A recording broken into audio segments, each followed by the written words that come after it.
Union ബാങ്കിന്റെ ജപ്തി ഭീഷണിയെ തുടർന്ന് ആശങ്കയിലായിരിക്കുകയാണ് കോഴിക്കോട് സ്വദേശിയായ റിയാസും കുടുംബവും. വീട് നിർമ്മാണത്തിന് ലോൺ എടുത്തതിന് പിന്നാലെയാണ് ബാങ്കിന്റെ ഭീഷണി. പ്രായമായ ഉമ്മയും ഭാര്യയും 3 കുട്ടികളും അടങ്ങുന്നതാണ് റിയാസിന്റെ കുടുംബം. 44 ലക്ഷം രൂപയാണ് വീട് നിർമ്മാണത്തിനായി ലോൺ എടുത്തത്. ഖത്തറിൽ ഡ്രൈവറായിരുന്ന റിയാസ് 32 ലക്ഷം രൂപ അടച്ചു തീർത്തു. ബാക്കിയുള്ള തുകയടയ്ക്കാൻ സമയം അനുവദിക്കാതെ ഭീഷണിപ്പെടുത്തുകയാണ് ബാങ്ക് ചെയ്യുന്നത് എന്നതാണ് പരാതി.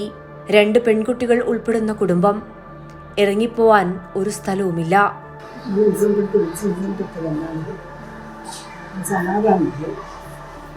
ഈ മാസം 28-നാണ് ബാങ്ക് വീട് വിൽപ്പനയ്ക്ക് വെച്ചിരിക്കുന്നത്.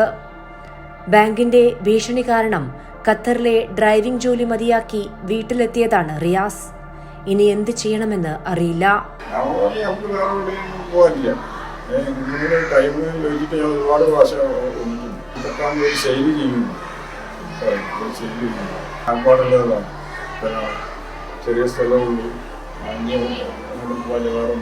നാട്ടുകാരുടെയും CPIM പ്രവർത്തകരുടെയും തണലിലാണ് ഇപ്പോഴുള്ള ജീവിതം. മുഖ്യമന്ത്രിക്കുൾപ്പെടെ പരാതിയും നൽകിയിട്ടുണ്ട്. 2 പെൺകുട്ടികളും ഒരു ചെറിയ മോനുണ്ട്. 3 കുട്ടികളാണ്. ഇവരിപ്പോൾ പെരുവഴിയിലേക്ക് ആകുന്ന ഒരു സ്ഥിതിയുണ്ട്. അപ്പോൾ ഇതൊക്കെ തന്നെ മുഖ്യമന്ത്രി എന്നുള്ള രീതിയിലൊക്കെ തന്നെ ഇവർ ബന്ധപ്പെട്ടിട്ടുണ്ട്. അവരൊക്കെ സഹായിക്കുന്നുള്ള ഒരു വലിയ പ്രതീക്ഷയിലാണ് ഈ കുടുംബമുള്ളത്. കഴിഞ്ഞ മെയ്യിലാണ് 4 ലക്ഷം രൂപ അടച്ചത്. പിന്നീടും ക്രൂരമായി വേട്ടയാടുകയാണ് ബാങ്ക് ആ കുടുംബത്തെ.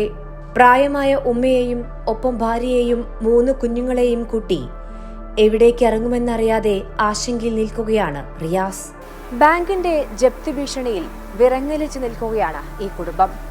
അടിയന്തരമായൊരു ഇടപെടലാണ് ഇവർക്കിപ്പോൾ ആവശ്യം.